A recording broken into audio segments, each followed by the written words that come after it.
Let me check.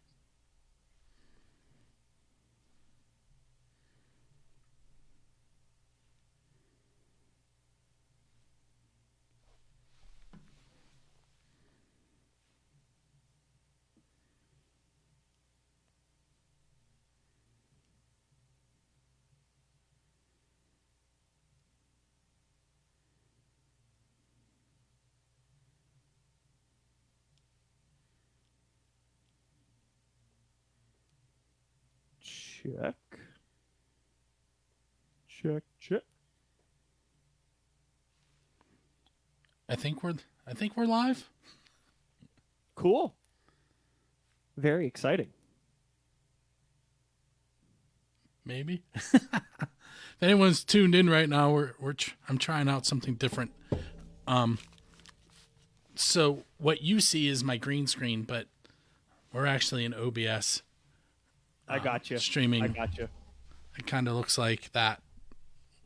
Understood. Understood. You're on a different planet, bro.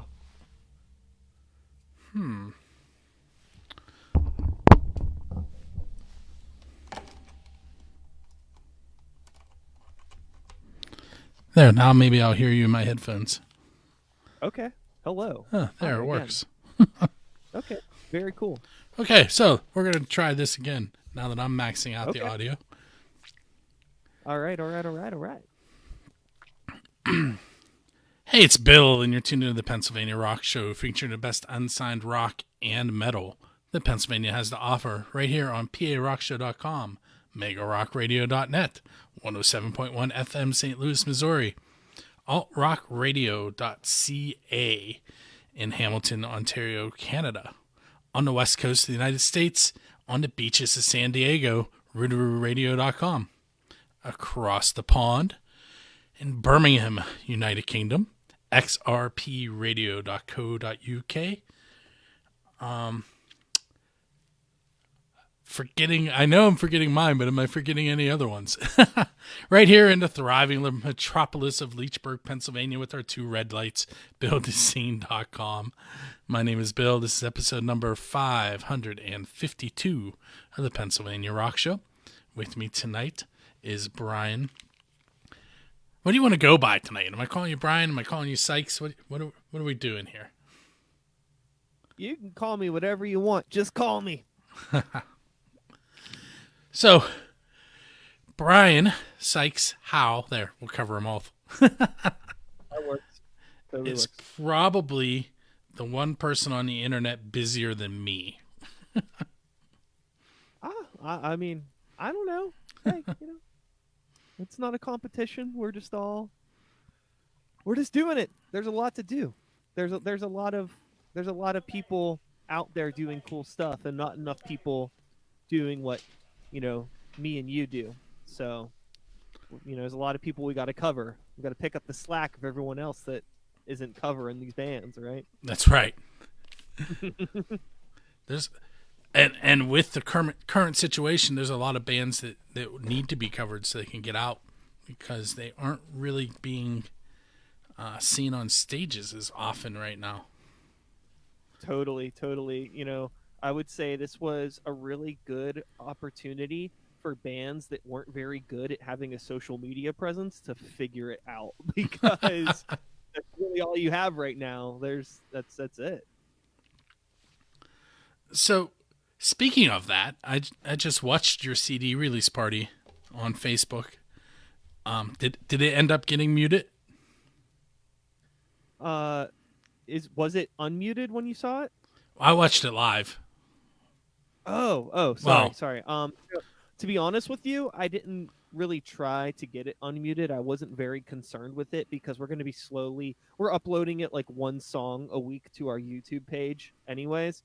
So I wasn't going to go through all this trouble and red tape, because my friends in Bethlehem, who you may know, they're a Pittsburgh-based heavy metal band. I watched that live too. The same thing happened to their stream, supposedly, and they've sent messages and tried to get it restored.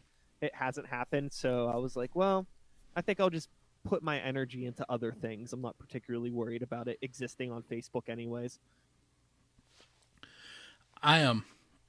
That's why when I do these live interviews, I don't actually play the song because then the interview gets muted. You know, it's so like, what is the ding dong problem, right? You figure, okay, if there's some sort of a robot that's picking up that it's playing normal creatures' music, right? You think that there could be another robot that's able to detect that it's playing from the normal creature's Facebook page, right? Right. You know, like if I can think about buying a crock pot and then Facebook tells me that I should buy a crock pot 5 minutes later, they should be able to figure this out as well. But Yeah, whatever. I'm that not. I'm that not. I'm not example yeah. that example is scary because I have done that where I haven't said it out loud and then it's in my timeline. How does that happen? Yo. So outside of like my bands and things like that, like I work at a record label and a music distributor. So today there was a record that somebody had bought from us online, and it was just like this really random old goth record from the 80s. I had never seen of it, never heard of it before, but somebody bought it and it was on my desk to ship out. Later in the day, I had a recommendation in my YouTube to listen to a song from that album. Like, how did that happen? Like, did I have my phone out and the camera was recording and it detected the album cover, then put it into my YouTube? Like, this YouTube video only had like 1,000 views on it. It wasn't like this is like some huge popular band. It's a super obscure 80s release, and it was like that is probably honestly the scariest thing that's ever happened with like an online recommendation to me. It was I very frightening, very frightening. I will tell you that I understand why social media does that because, they're getting, and that you get the click through rate. But Oh yeah. I honestly, I spend a lot of time researching things for other people, and then it shows up in my timeline. I'm like, I wasn't buying this. Sure. For Or like that one friend that comes over and tells you to like look up something on YouTube, or some obscure like thing that's kind of a joke, and then the next thing I know, like my YouTube algorithm for the next 2.5 weeks is like 18-year-olds. I'm just like, what is this? I don't care about these like fail compilations or like fainting goats or whatever other thing somebody tried to watch on my YouTube page. Hey, Eric Roger just commented from Royal Honey. It says, confused as hell who's on whose show. Entertained. Hello, Eric. So I have a green screen effect going on. Hold your can up again. So whatever is in the middle of that green area on your can is getting the background picture in OBS. That's really funny. So like the OBS is even green screening out my end because it's going through Restream. That's really Correct. funny. That's really funny. If I would have known that in advance, I would have prepared a lot better. We could have gotten real goofy. Well, I honestly didn't know if it was going to work or not. So I'm glad to see it is, because this is what I plan on doing for Wednesday's SOS PGH pre-show with Royal Honey, the Cheats, and Middle Finger. Almost blanked that one out. So Eric is still talking in my chat here. No, Eric, this is what I wore to school today. That's why I said, did you have an interview today? Yeah, you do look like you're about to give like a history test, and I look like I'm somebody that would have blown something up that would be in the history test that you're about to give. Like I'm like the Unabomber or something. So I have a funny story about this, Ty, since we haven't really talked anything music yet. Okay, yeah, fuck it. So I have this gas station that I stop at a lot. My school is 49 miles from my house, so this gas station is like halfway. So I stop there a lot, and I always have these different ties on. And the one cashier decided to buy me ties for Christmas, and this is one of the ties she bought me. I don't even know her name. Shout outs. That was very kind of them. I agree. Now she doesn't work there anymore. Small town America, can't beat it. But well, let's so Normal Creatures used to be Sykes and the New Violence, correct? That is correct. And I think I can't remember if we talked about this last time. I mean, it's been a while since you were on. But and if it wasn't then, I know I've heard it that it was you didn't want your name in the forefront, if I recall. Yeah, there was a whole lot to it. There's 10,000 reasons to change the name, and there wasn't really any to keep it. So we just kind of decided to change it, honestly. I think really the taking basically more than a year off of music or playing shows. We haven't played a show since 2019. We had already been planning to not play until June anyways, because we were finishing up recording the album that we released. And, you know, the one thing that, because when we released our last album, Modern Modesty, that was the last album as Sykes and the New Violence, we had considered changing our band name then, but we already had like a bunch of shows booked and we were playing out of town and all this stuff. It just would have been like a little bit too much of a hassle to change it, so we kept it. But now, without playing any shows, and it was a lot easier to just kind of pull the plug and do all the behind the scenes stuff that we needed to do to actually have a successful name change properly. So I'm sitting here while you're talking, and I have this word preview over my head. I'm gonna have to figure out. I'll probably put a logo there or something. All good, dude. Anyway, so where did Normal Creatures come from then? So originally, I wanted to change our band name to Nightmare Arcade, which Is the album name? That's the name of the album. There's already a band called Nightmare Arcade in the UK. And so I was like, okay, well, I still like that name. So I'm keeping that name. We're going to name the album that. But in terms of finding the band name, I wanted something that was going to be simple and that I could get the handles for on social media, because I didn't want like Normal Creatures Band or, you know, this or that. So just trying to find a name that wasn't taken, that was simple. And like really we went through it for a while, and for whatever reason, I don't remember exactly how we eventually fell into Normal Creatures, but I liked the word normal and I liked the word creatures, and I was like, this works. And nobody has it. It doesn't exist. There isn't a band on Spotify already called Normal Creatures. We have at Normal Creatures on Instagram. It's like, this doesn't exist. The only thing that did exist is like something that appears to be a defunct tech startup company that like never really got off the ground, because they have normalcreatures.com, but it like doesn't go to anything. So, and I couldn't find any evidence of this company ever really existing.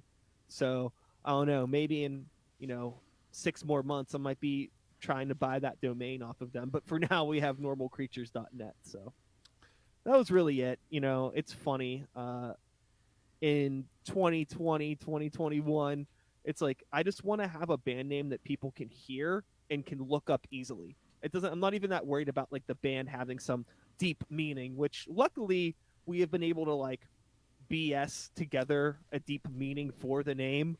But it was really just about like easy branding. That was like so much more concerned with something that we could tell people and they would remember. Because every time I would tell somebody that the name of my band was Sikes and the New Violence, they would always say, "What?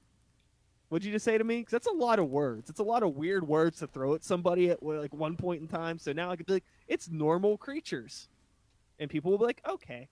Even though I have people that are like, "Oh, like Nightmare Creatures or Nocturnal Creatures," people are still getting it wrong, but it's okay. They'll get it eventually. I once owned a hyphenated domain, Brian. Oh, okay. That's another no-no.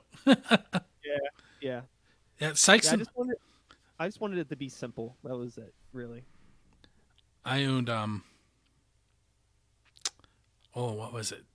digitalkidsnet.net. Okay. Very ambiguous sounding. Yeah, it's the first domain I ever owned. Not the first domain mistake I made. But I learned Build the Scene's an easy one to remember. Yeah, totally, totally. But so tell me a little bit about Nightmare Arcade. Okay, so the album itself is a loose concept album, basically about the world that we're currently living in.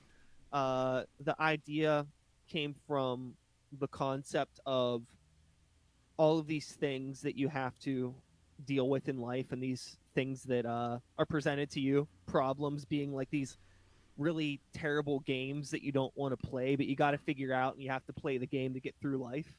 So I was like, okay, if life is a series of games, what's like a series of games? It's an arcade, and life's kind of like a nightmare right now in a lot of different ways. So we're living in a nightmare arcade, and that's not where the album title came from. The album title came from a defunct band name, but um, when I decided that I was going to call the next album Nightmare Arcade, I decided that before we had even had one song written for it. So with that title in mind, I started thinking about that concept that I just explained and wrote all of the songs based around that. So, are you doing all the writing, like you do the music and the lyrics, or is it more of a band? So this album is a I it's a this album has been the most like band written album out of any of the albums that we've put out before. We've pretty much gone from being a band where I compose all of the beats and like all of the synth stuff and have pretty much everything in place, and then I bring it to the band and they learn the songs and change them up. This was the first time that we really wrote everything together. I guess in terms of the primary structures, I still kind of come to them with like most of the meat and potatoes of what's going on, right? But they have all of the seasoning and the veggies and all the other stuff that makes it a complete meal. You know what I mean? I like that So metaphor. yeah, so definitely a huge collaborative process. Also because when we wrote our last album, Modern Modesty, Evan Thorson, who plays guitar with us, he wasn't in the band yet. It was just me, Justin, and Mandy at that time. So not having a guitar player in the band, I was in charge of a lot more figuring out what are the melody of these songs going to be.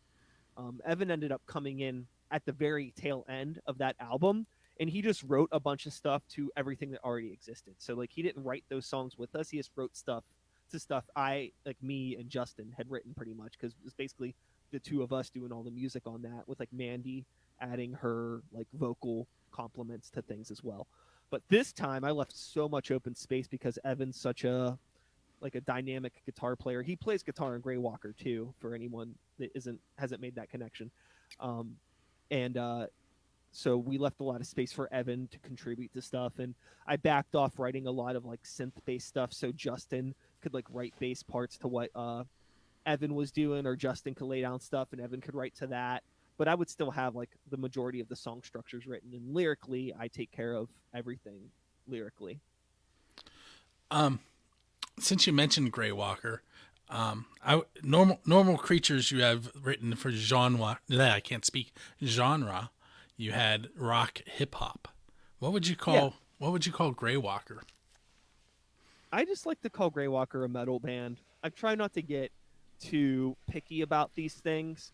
If you want to get picky, if you're somebody that prefers like really subgenre to death heavy metal, like we are technically a melodic death metal band, technically, but I prefer just to call us a metal band because it's loud guitars, it's yelling, it's headbang fast stuff, but it's not always fast. Sometimes it's a little bit slower, groovier, a little mixture of things.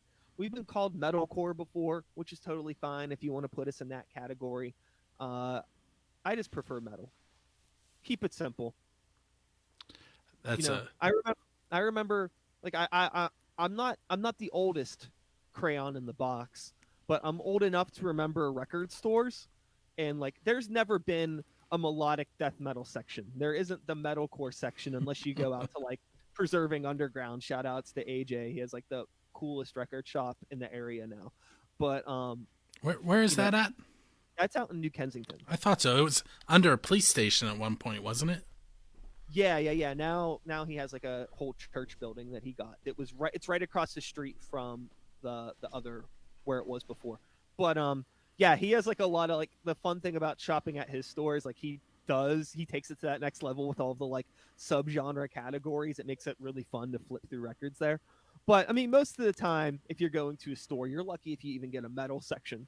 But so it's like okay, there's a metal section, and then there's like the rock section. So Normal Creatures is probably would be in the rock section of things, even though we lean towards hip hop, and Grey Walker would be in the metal section. So simplify it. I how far does it take you to get to preserving the underground? So I live in the north side. I'm right across the river from the Strip District. It's maybe 25 minutes on like a calm day, but I have to take 28 to get out there. So if you're the wrong time, wrong day, it could be quite a journey to get out there. But it's really not that far. My kids actually go to school in New Kensington. It's like 7 miles from here. Okay. Well, the school is. Yeah, I understand. But so how are we doing time wise here? Let's see. Tell you what, we are gonna play 666. Did I say 3? 666 Ghosts Yes, tonight. This is the MTV VH1 portion of the show where you get to do a storyteller and tell me a story about the song. It could be about when you recorded it. It could be about playing it on stage. Sorry, my daughter walked in and was talking. It's all good. It's all good. All good. All right. Cool. So yeah, so we haven't actually had an opportunity to play the song on stage, unfortunately, because the world is the world right now. But the song itself, I think the only thing I could really tell about it would be like the story of the song. And the song is about, you know, being somebody that is surrounded by a bunch of people that you're trying to help that are doing nothing but like what is the worst possible thing for themselves, but still trying to be that person that is looking out for them and wanting to help them, but they're not asking for your help, nor do they want the help. And just like how do you come to terms with that, and like how do you not let it consume you? How do you not like succumb to their lifestyle? And the music video that we shot for it is like a really fun comical take on that concept. For anybody that hasn't seen the video features there's 3 witches in the video that are played by my friends that run the Queens of NC-17 podcast. So the concept of the video is that these witches put a spell on my bandmates, and then my bandmates get lost in a nightmare arcade in their dreams, literally. Like the album cover is in the music video, and the album cover is part of the music video. It's like all tied together. If you see it, it makes sense. But and then at the end of the video, like I'm not able to save them, and they end up consuming me. It's a kind of a whimsical take on like a rather dark subject, but that's what the song's about. That's what the video is about. And the video was a lot of fun to shoot. Actually, we did it all green screen. You're enjoying some green screen experimentation right now. It's Shout out. Frank Vieira behind me. You can't see him, but yeah, so we did the whole video via green screen, and that was a lot of fun. I shot the video. My friend Nathan King, who's done a lot of work for Grey Walker, actually as well. He shot it with me. I couldn't shoot the whole thing, obviously, because I was in front of the camera. But I was directing. I edited the whole thing and everything, and it was a really fun project. It was super, super cool. I don't know that I would use the word fun with video editing ever. It's my least favorite thing in the world, I think. I'll tell you what. Like, I understand where you're coming from, totally, but I legitimately had a lot of fun with this video. It was just this situation where everything worked out perfectly, which is very rare. I don't know if I've ever had another experience, especially with filming a music video where everything just goes right. But for whatever reason, everything went right that day. All the footage we shot looked really good. It was super easy to edit everything, and I had everything planned out in advance, like a very detailed shot list, so I knew what I needed to shoot. And I really enjoy like being in control of those sort of situations, like not having to look over someone's shoulder and tell them how to edit it. So it was fun. I was in my element. I was in the zone for that one. I wish it was always like that, but all good. So what we're going to do is we're going to take a moment and we're going to listen to 666 Ghosts. And we're also going to listen to a song that arrived recently from a band called Whatever This Is. And the song is Okay. Legion. Cool. They're a metal band, but this one isn't nearly as gravelly as the other track they sent me. I'm trying to come up with the right term Okay. there. Sure. Sure. Gravelly's a good term. And they're the album title, I hesitate to say it, but it is Intergalactic Panty Dropper. All right. Okay. It seems like these are a group of cats just trying to have some fun and make music with each other, and I support that energy. So we're going to listen to those two tracks, and we will be right back with Sikes. Cool. All right, so for those of you that are tuned in live right now, watching our experiment, we're not going to play the song because Facebook will mute the video, and we don't want that to happen. So we're going to pretend like I played it, and for you to hear it, you'll want to go to buildthescene.com starting at 6 a.m. on Friday. I just lost Brian. I don't know where he went. Hey, he's back.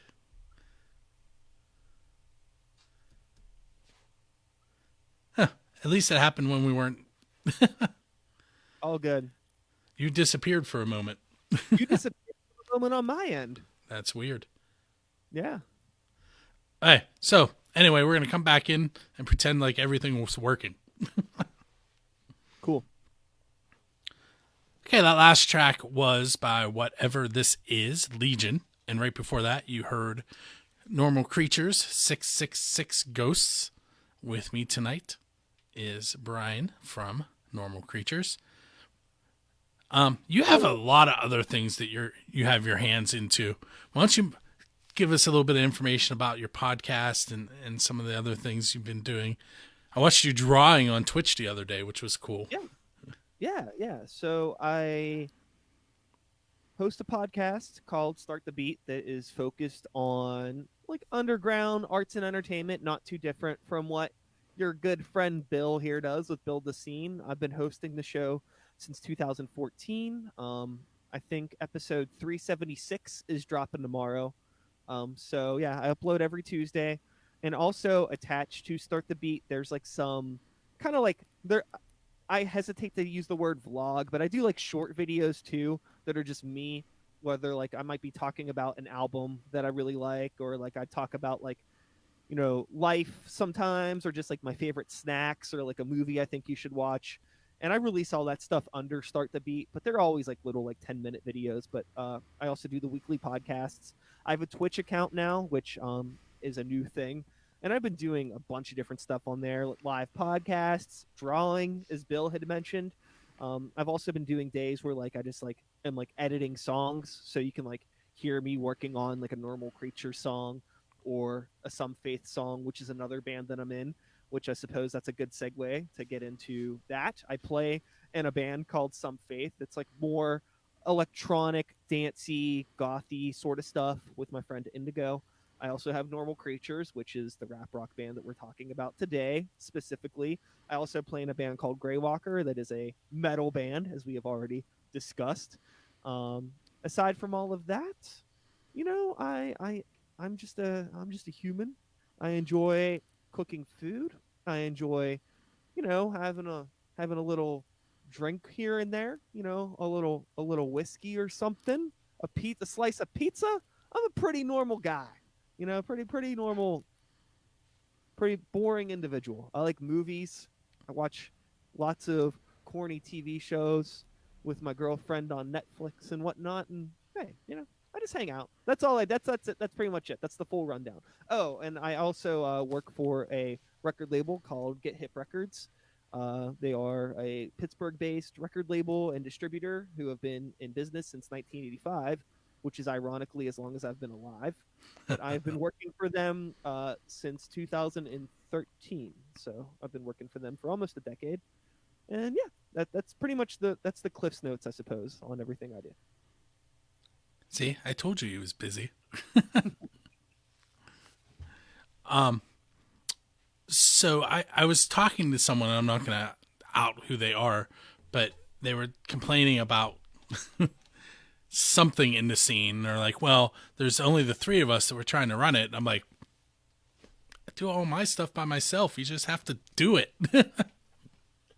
Yeah.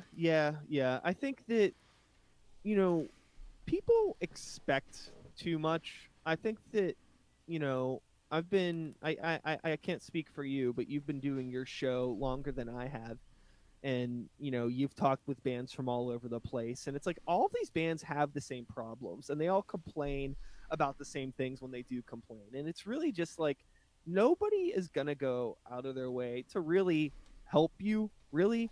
Like, people like me and you are few and far between. And I think I even joked about that at the beginning of the episode. But that's just is what it is. I think for the most part, if you want something, you gotta really get out there and take it for yourself. Even somebody being on my show or your show isn't gonna like catapult anybody. These are just cool platforms to help spread things out just a little bit more. But you got to put in the work. You have to. I agree 100%.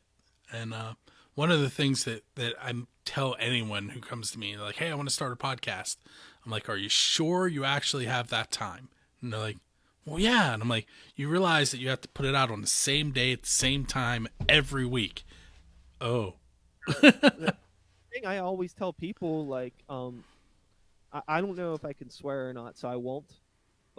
But when people ask me like what they need to start a podcast, I'm just like, you just need to actually give a crap. That's really it. Like if you actually want to do it, the other pieces will fall into place. Because like as it is like simultaneously really complicated, but it's also not complicated. It's just a matter of like how much of a drive do you have really? Because it's not that hard to like, especially if you're just doing audio, you can get audio recorded really easily. You could put a cell phone on a table in between two people and record that and upload it. And that could be your podcast. There's plenty of people that do podcasts like that are 10 times more successful than me or you. But it's so the what your equipment doesn't matter. It's just like the drive that you have, and kind of like much like anything else with independent entertainment, whether you're in a band or you open a restaurant or you have a podcast, like it's really a by any means necessary. Like if you really want to get it done, don't let not having the nicest camera or microphone or whatever hold you back. Like if you want to get something done, at least get it started. And then if you get, a couple dozen episodes under your belt, then maybe go buy a nice microphone now that you know that like you're serious about it. So that's the other thing too. It's not for everybody, but that's everything. Everybody thinks that like, going to New York City seems like a good idea until you go and you're like, oh, this is a nightmare. I hate it here. So it might not be like this. It's really easy to romanticize like having a podcast, or like you said, or thinking that it's going to be really, really easy, because it's not. There's a lot of back end work. A lot. Well, I don't think that I've ever. It's very rare that I upload an episode and I don't think to myself at least once, like when I'm like typing out a description or waiting for like a video to encode on YouTube, where I'm like, why am I still doing this? I always think it, but it's like, well, I love it, but it's just like the behind the scenes stuff is a nightmare. Well, an episode of the Pennsylvania Rock Show, from the beginning of the recording, which we were doing tonight, I'm looking at about 4 hours to get that episode out. Sure. Now, 3 questions and a song, that one's a lot shorter because it's literally 3 questions and a song.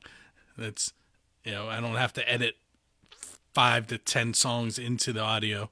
It's edit one song in, edit a question in, done. But totally. That show came about because there were so many bands that were from outside Pennsylvania or not rock or metal that wanted to be on this show. And I was like, and in the beginning I would, like, I had a guy from Jamaica on, who did, why am I blanking on the genre? Stereotype Jamaica for a second. Oh, like reggae? Yeah, reggae. Thank you. And I've had some hip hop on. I've had some country bands on. But once I decided that I was doing 3 questions as a song, all that stuff goes over to that one now. Yeah, that's kind of what I'm doing with Twitch a little bit now, because there was a time where I was uploading 3 episodes of Start the Beat a week. Because that many people were reaching out to me, and I didn't really want to turn anybody down because I love meeting new people. But now what I've decided to do with the Twitch is I'm just going to live stream some episodes where it's just going to be like, we'll just do it all on Twitch. It's there. It exists there. No post editing. Whatever happens, just to get it done. Like, I'll sit down with anybody for an hour, but taking that extra 2, 3, 4 hours to edit it and upload it everywhere, I can't do that 2 or 3 times a week anymore. It's impossible. I can't believe I was doing it for as long as I was. I did for like almost a year. Crazy. I was trying to do the math. You said 376. I'm like, I've been doing mine for 10 years longer. I did take a year and a half off, but that's still really close to my number. Yeah, definitely putting out 2 or 3 episodes a week for maybe the past year and a half. It definitely like went whoop. The numbers went up real quick. Well, there were times in the 16 years that I've been doing this where I did it monthly. There were times where I did it weekly. There were times where I did it twice a month. And there was about a year to year and a half where my son was 2 and my twin daughters were born where I didn't do it at all. Yeah, because totally. because a 2-year-old and 2 newborns was tough. Oh yeah, hell yeah. But totally understand. Hey, so now that we're way off topic, Hey, it's a podcast, right? that's right. That's the thing that I hear the most about this show is that people like it because it's raw and you never know where it's going. Yeah. But where can I find Normal Creatures online besides normalcreatures.net, which is floating below us in the video over there? So we're on Instagram, we're on Facebook, we're on Twitter, we're on Spotify, we're on SoundCloud, we're on Bandcamp, Apple Music. Most of the major platforms we have accounts on. I don't see myself creating a TikTok account for us or anything like that anytime soon. I don't think that the target we're not really that target demographic anyways. Like, I'm in my 30s and not attractive, so like just TikTok is not for me by any means, but most other places we're pretty easy to find, and all the links to everything, if you go onto normalcreatures.net, you will find. But just go to a search bar, any search bar, type in Normal Creatures, and hopefully we'll come up. If you see a monster that looks similar to this, that's probably the right one. Click on it.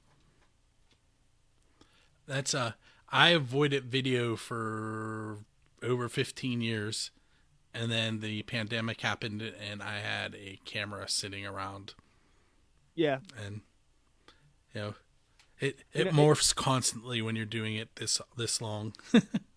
Totally. I mean, I get it. Just even in I guess this April is going to be the start of my 7th year doing Start the Beat, but it definitely did evolve. And like, honestly, I started out with 1 microphone in a bedroom, and then I got 2 it just like it now, now I've done episodes with 4 cameras in the room at once. It's like chaos. And the funny thing about it is, like, still, I guess since I started as an audio platform, the audio downloads are like quadruple my video hits.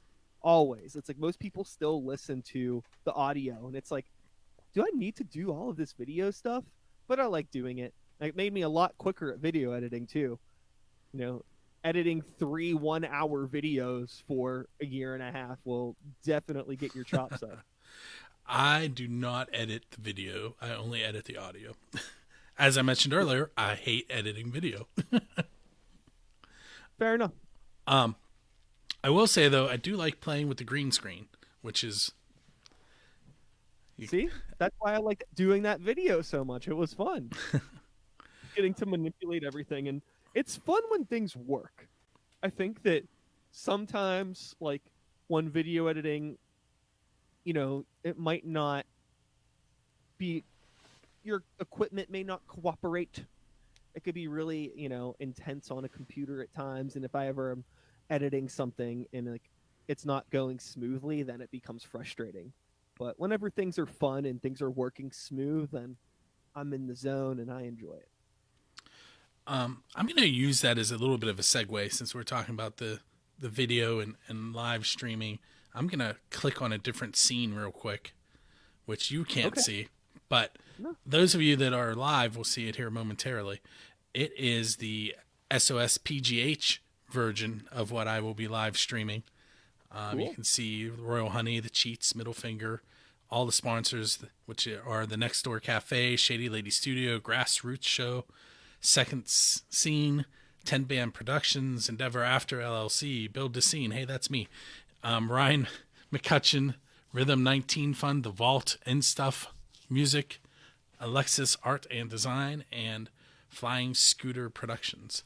The reason I pull that up is that I want to mention that you can see it scrolling down here. This Thursday at 1, the 28th of January, 6 p.m. to 8 p.m., you can see a live stream of Royal Honey, the Cheats, and Middle Finger. Proceeds will go to help venues, local venues, and venues throughout the country that are suffering through the pandemic. It is $3 for that show. There are 4 Thursdays currently scheduled. Each of those are $3. Or you can do the season pass deal, and you get all 4 shows. There are some ticket fees. I bought the full season yesterday, and it came out to $13.33 for 4 concerts. But I did want to throw that out there where I was thinking about it. And Cool. Watch Wednesday at 6 p.m. Or 7 p.m. I'm sorry. Wednesday at 7 p.m. You'll see me on with a member from each of those bands. So you can pop on and hear what they have to say the night before they get to play in our live stream. Cool. There. Commercial. Tight. And it looked good, and it worked. That was why I wanted to test it and make sure. Yeah, do it up. Do it up. So I haven't really asked you any of my off-the-wall questions, and we're kind of running low on time, but I'm going to ask at least 2 of them. Yeah, man. Let's do it. Let's get wacky. So I'm sure you've seen every so often I'll tag the Foo Fighters and post that I want Dave Grohl to be on the show.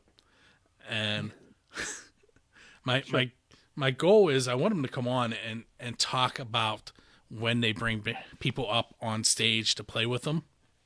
Mm-hmm. So one of the things I've been doing is asking the Dave Grohl question, thinking that maybe people will talk about it and he'll eventually hear about it since his management ignored my email. Okay. But the question is, who is your Dave Grohl? In other words, if you were at a concert and you were down in front and you're holding a sign saying that you want to come up and play, what band do you want to be on stage with? So I'm going to answer your question, but I do want to preface this by I don't fancy myself probably that type of a person. I'm very much I'm not a front row type of person. It shows, and I never have been. I'm always I like to be in the back and kind of observe the whole room. I like being able to see what the sound tech's doing, see what, the whole inner workings. What's the crowd doing? What's the whole show doing? From a nerdy perspective. And I've always been like that since I was a teenager. But if I could just be able to perform with anybody, just to answer your question, I'd probably have to go with probably Mike Patton. I would say, whether it could be in any band. It could be with Faith No More. It could be with Mr. Bungle. It could be with Phantomos. It could be Tomahawk. I do not care. It could even be some weird off the wall side project set. Mike Patton would probably be somebody that I would enjoy sharing some sort of a stage time with. Yes. Cool. If they were to put normal creatures into a cartoon series, what cartoon series would you be added to? And what kind of character would play you? All right. So there's probably a demographic of people that are expecting me to say Ninja Turtles. That's not going to be. It's not going to be my answer. To be honest with you, I think that if Normal Creatures was in a cartoon series, I would want it to be the Bill and Ted cartoon series. Um, just because that would be tight. And I would want to be Rufus from Bill and Ted in the Bill and Ted cartoon series. Yeah, I'll go with that. I probably could have come up with a better answer, but I'm going to go with that for now. That question is, are you familiar with the Shadow event? Yeah. That's a question Christina asked once, and it's stuck. I ask it a lot. Yeah, shout outs to Christina. Thanks for the question. Let's see how we doing time wise. I'll give you another one. Okay, cool. Let's do it up. Okay, without doing damage to the time-space continuum, what band would you want to go back in time to follow around during their heyday and learn from? Van Halen. I would die. If I could go back in time and see early David Lee Roth era Van Halen and then come back and just be dead, I would take that. I would take it easily. I would love that. And I'm not even a huge Van Halen fan. There's just something about that energy that I feel like I could die happy knowing that I was able to embrace that. I saw an argument on Facebook recently that wasn't political. Okay. Did it have to do with Van Halen? It's very rare lately. And the argument was who the better singer for Van Halen was, if it was Sammy or David Lee Roth. Dude, and it's two different things. Like, that's like comparing a Sicilian cut slice of pizza to a New York style cut slice of pizza. These are two different things, and they're both great in their own right.